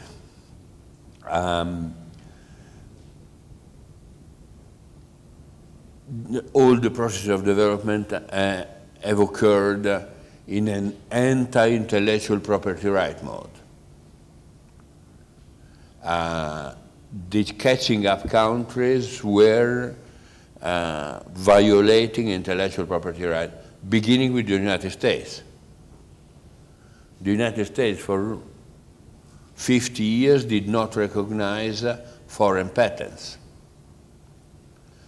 And even after, they recognized foreign patents only if they were taken up first in the United States and then at home. That was a powerful mechanism, of course, of technology transfer. I find the fact that emerging economies discuss in positive ways intellectual property protection as an incentive to development, I find it totally crazy. I was a couple of years ago, 3 years ago in Uruguay, and there were people seriously debating how could we strengthen property right in order to stimulate innovation in Uruguay. You've got to be joking. You stimulate innovation by allowing easier imitation and therefore by tearing down intellectual property right.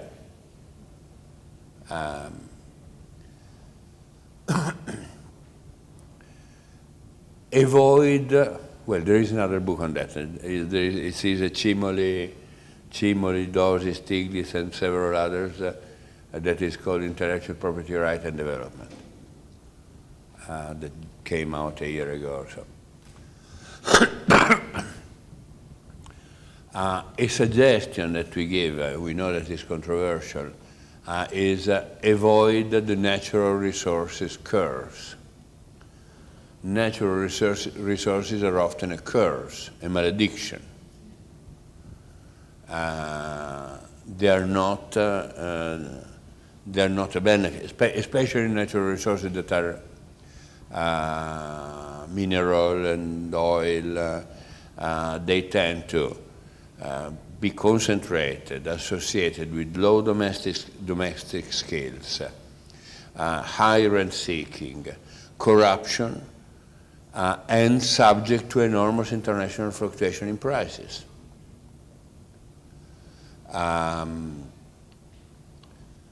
The episodes in which natural resources were put to work positively are very rare and generally associated with countries that were already industrialized, Norway. Most other countries, natural resources have been a curse.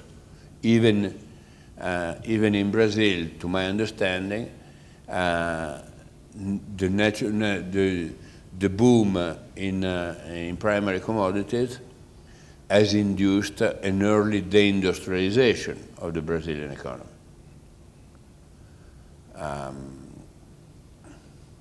The Dutch disease is everywhere. I mean, the Dutch disease, as you know, was a word invented in the 60s. The Dutch had a lot of gas. The gas we identify basically in all episodes of industrialization. There is, and this answers the second question, there must be a consistency between this policy and macro policies. Of course, if you have a macro policy that is so restrictive, Washington consensus type, that brings the real interest rate we were discussing yesterday at dinner, the dinner in honor of Maria de Conceição Tavares. If you have macro policies that bring the real interest rate at 15%, of course, you can only invest in cocaine and prostitution that give you more than 15%.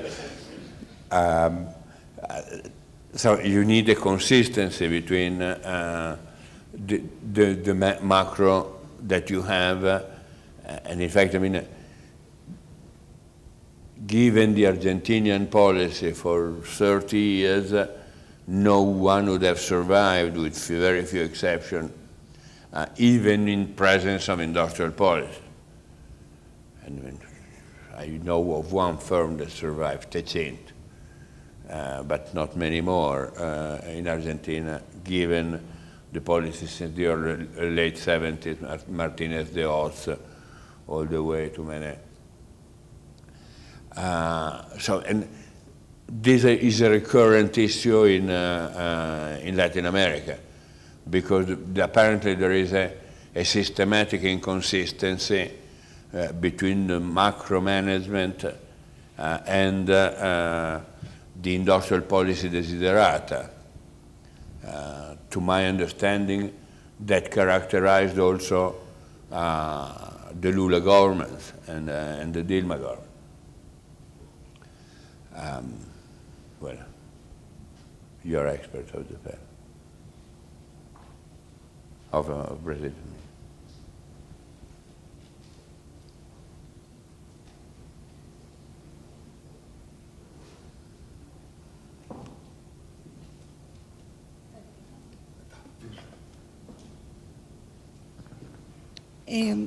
Boa tarde, Rosana Coraza, sou professora na Facamp, mas agora serei professora também no Departamento de Política Científica e Tecnológica. Obrigada pela aula. O senhor terminou a apresentação com os níveis de análise, os níveis de investigação. E agora, na sua fala, mencionou o problema dos possíveis obstáculos que se pode ter quando se tem o desafio de lidar com uma riqueza que pode ser uma maldição, no caso da maldição dos recursos naturais.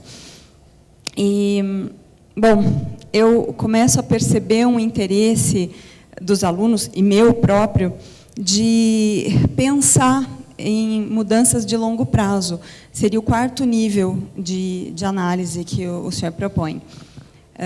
Nesse momento que a gente vê no mercado mundial a queda de preços do petróleo e o fundo norueguês, que talvez a Noruega seja o contra-exemplo da maldição dos recursos naturais,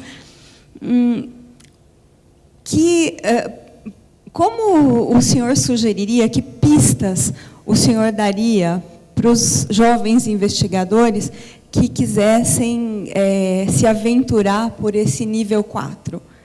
Como pensar em grandes conjecturas históricas de padrões amplos de mudança do capitalismo? Obrigada. Is rewriting Karl Marx and more. No, I think that a good way of thinking the long period is thinking of in terms of sort of combinatorics. This is a teaching that comes from Chris Freeman, a great maître à penser, has emphasized it more than once. You have a necessary combinatorics between, say, the scientific and technological domain, one,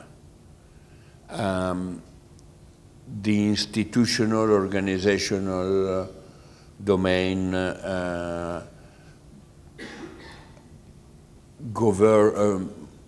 embedding labor markets, commodity markets, embedding the production of new knowledge outside firms.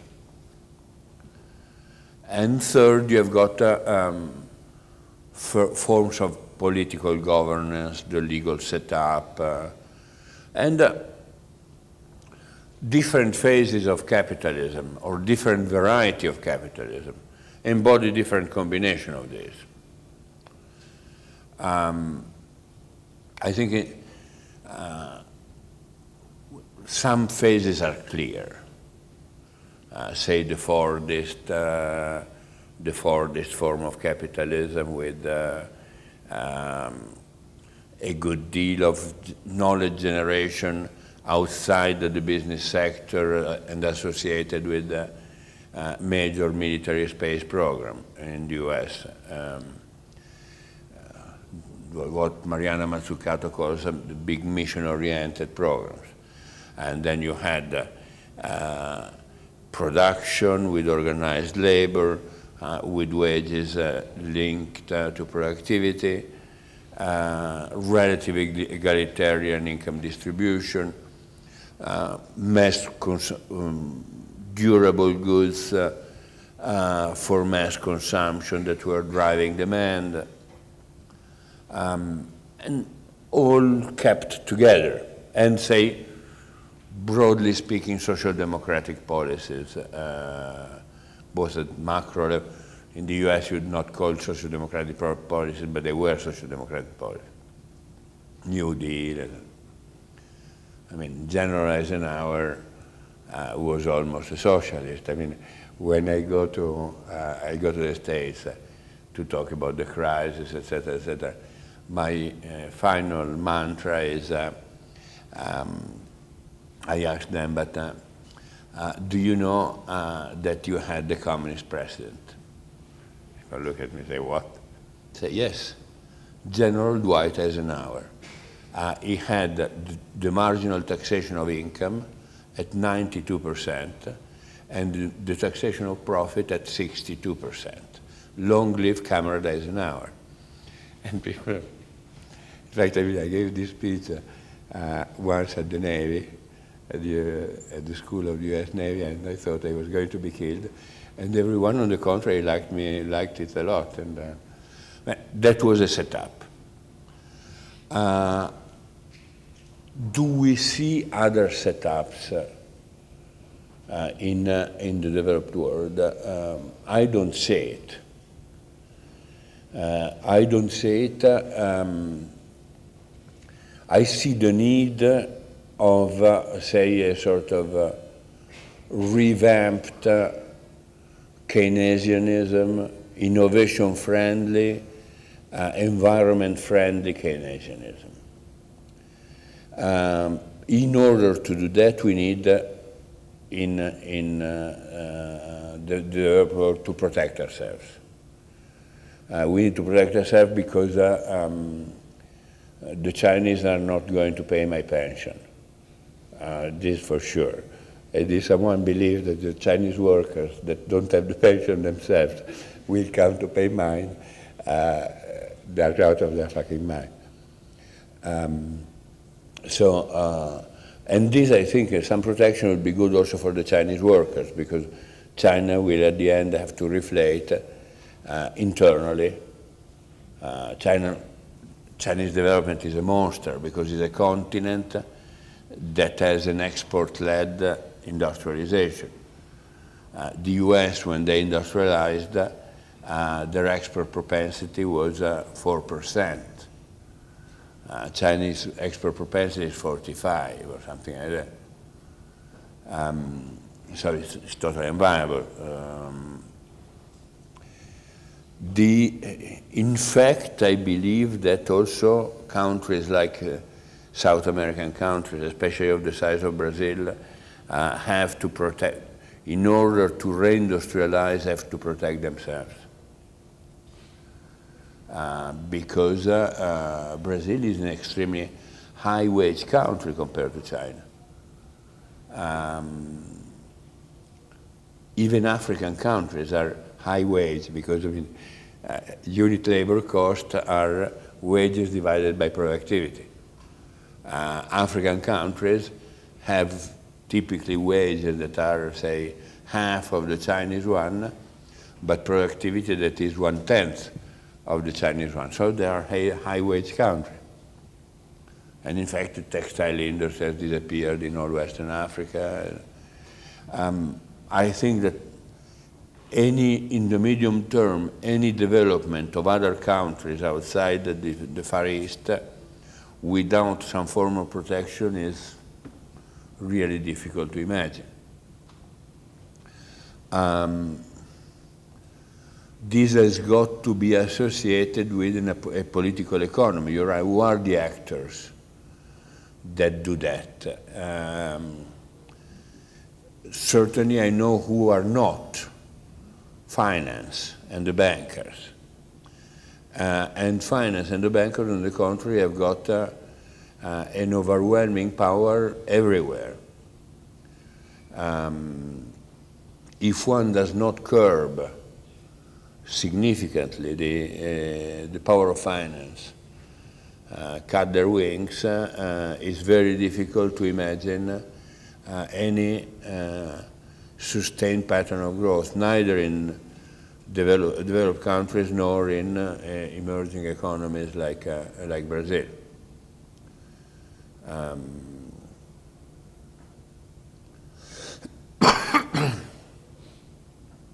how do you curb bankers? Well,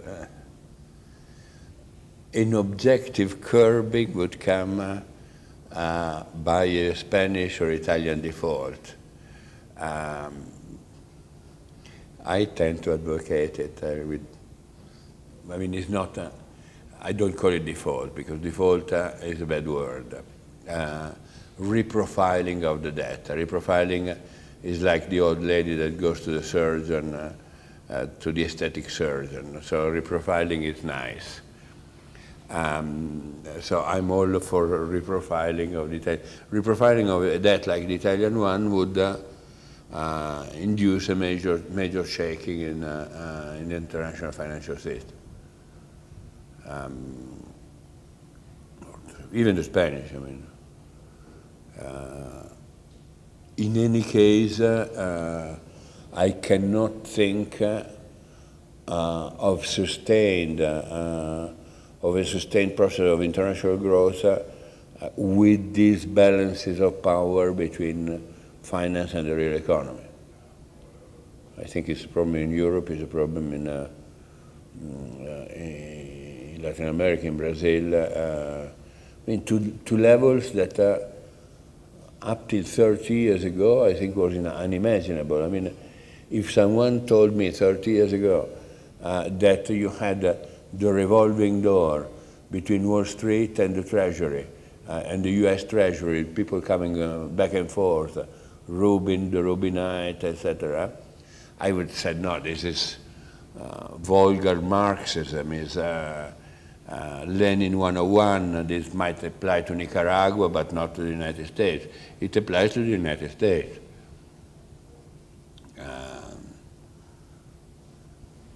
It's not an answer to the question, but are some freewheeling thought about it.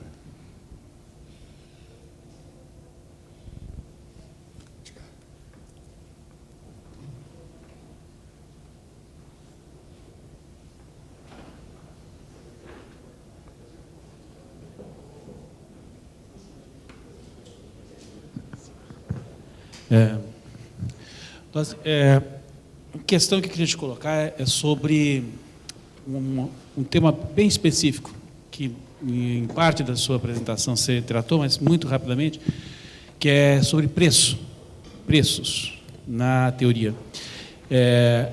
E como na teoria você não tem uma discussão sobre monetária propriamente, ou como entra não quero falar face monetária, mas como se articula monetariamente, né, a teoria, né, ou em termos monetários a teoria, mas a minha questão é mais específica do que isso.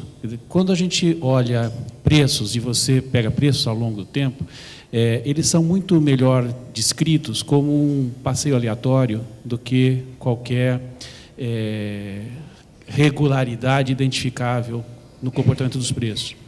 Em algum momento, você tratou de uma forma de tratar a questão dos preços por meio de cointegração, que te daria, não regras, mas alguma regularidade, não da própria variável, do próprio preço, mas de pares ou conjuntos de variáveis que você pudesse tratar de maneira cointegrada, né?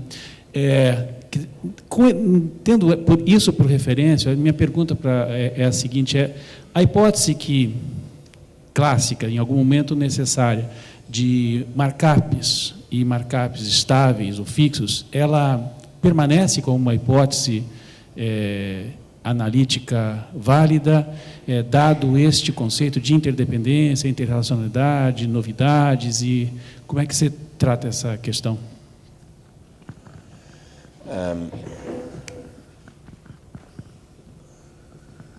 I would make a major distinction between prices of manufacturers and generally goods that are produced under condition of non-decreasing returns and the rest.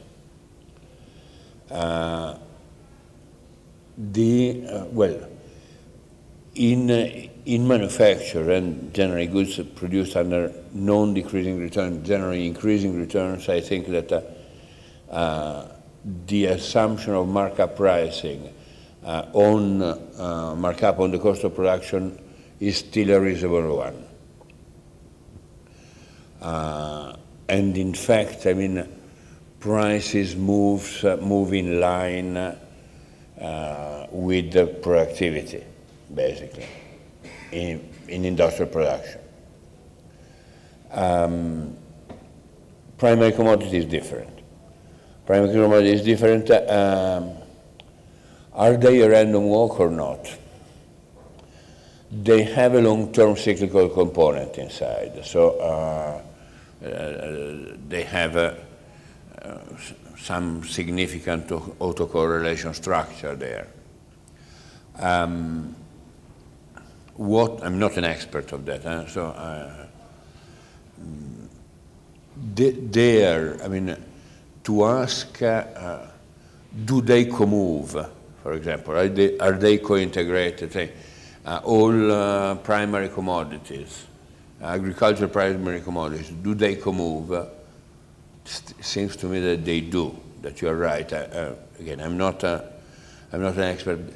Chatham House has collected very nice data on primary commodity prices. One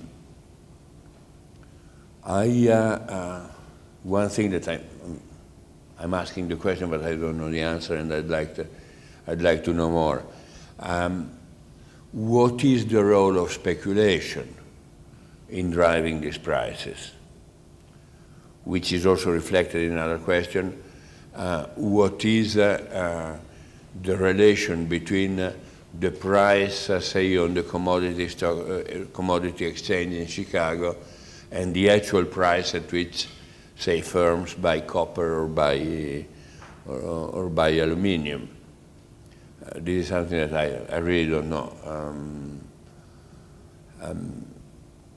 But the punchline that I would like to underline is distinguish primary commodities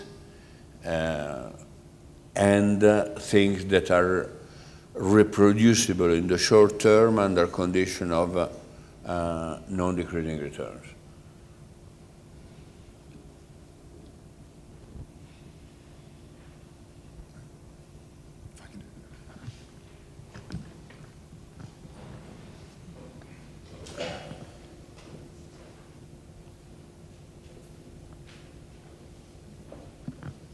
Boa tarde, meu nome é Wagner Madeira, sou aluno da pós aqui. O senhor mencionou sobre a possibilidade de reindustrialização de países periféricos, falando explicitamente de que seria necessário proteção para isso, de barreiras. Falou também da Mariana Mazzucato, sobre o livro recente dela. Pelo menos na minha leitura, um ponto principal da argumentação da Mariana é que o Estado é um bom inovador, que os empreendedores ficariam num papel um pouco mais secundário ou nas partes mais fáceis da inovação. Queria saber se o senhor concorda com isso, se tem elementos analíticos ou de simulação que corroborem essa afirmação. Well, the state is a good innovator in some areas and some states. The U.S. state has been a very good innovator.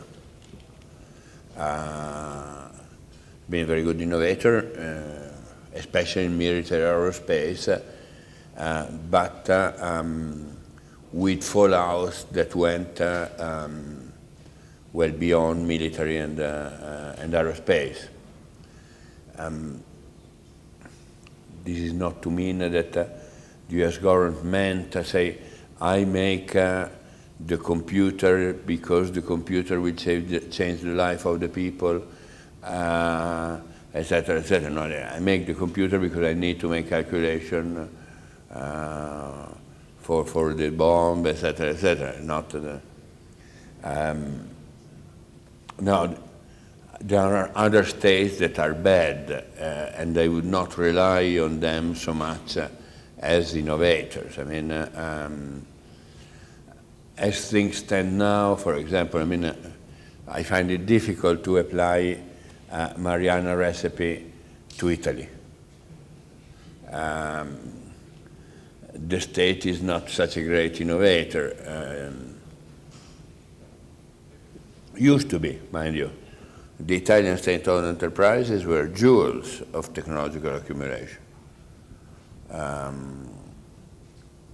And was a stock of knowledge that was totally depleted in the early 90s by selling off for few dirty money immediately. The state as innovator in emerging economies, the state can be usefully foster jointly with the private sector when the private sector is there. Also the state as imitator. Look at the Chinese experience. The Chinese experience, you had a lot of state-owned enterprises that became joint venture between the state and private capital. Private capital, maybe the private was the son of the head of the Communist Party. The boundary between public and private are not so. But you had enormous successes. Huawei, for example. Huawei in computing system and telecom. And there the state obviously played a major role. And in fact, my conjecture that is corroborated by people that know the story of China better than I do, a lot of capabilities that then were put to use, were released under the Deng Xiaoping period, were those that were accumulated under the central planning period. I mean, you don't form the engineer in 2 years. The engineers that went to work for the electronic companies, this joint venture, were the same engineers that were trained under central planning. So the state can play and should play a major role also in catching up. But in catching up means then maybe directly participating to the construction, emergence, strengthening of private-public joint ventures that get patient money. Here you have got the BNDES that is a jewel and can offer patient money. And this, I think, is a major ingredient of a process of reindustrialization. Of course, again, if you do that, but then you do a macro policy that is crazy monetarism, the two things don't go together.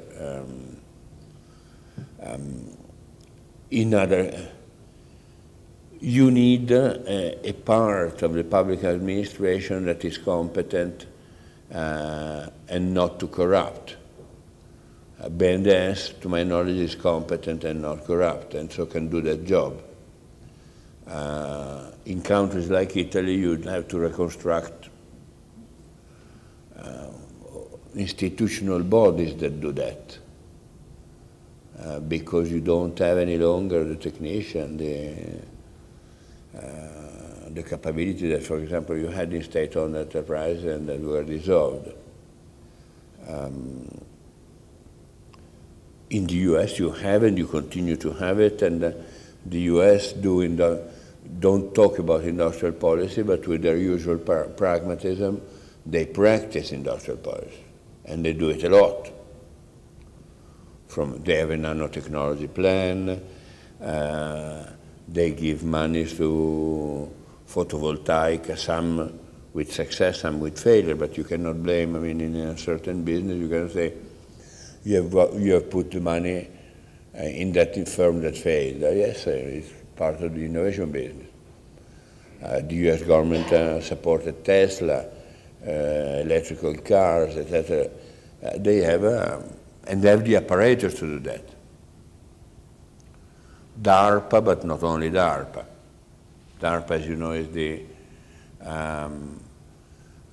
Pentagon applied research arm that sponsor also dual-use technology, so technology that might have civilian application and not only military application. And something that people don't know. Who is the biggest venture capitalist in the US? Do you know who is the biggest venture capitalist in the US? The US federal government. The US federal government is by far, is bigger as a venture capitalist, is bigger than the rest of the venture capitalists. And nobody talks about it. Venture capital seems that it is the Wild West. No, it's not the Wild West. It's the federal government.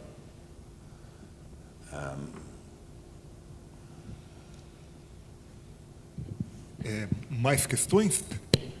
Vocês têm alguma questão a mais? Então, então acho que encerramos por hoje.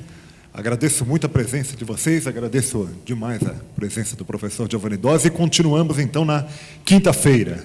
Até lá.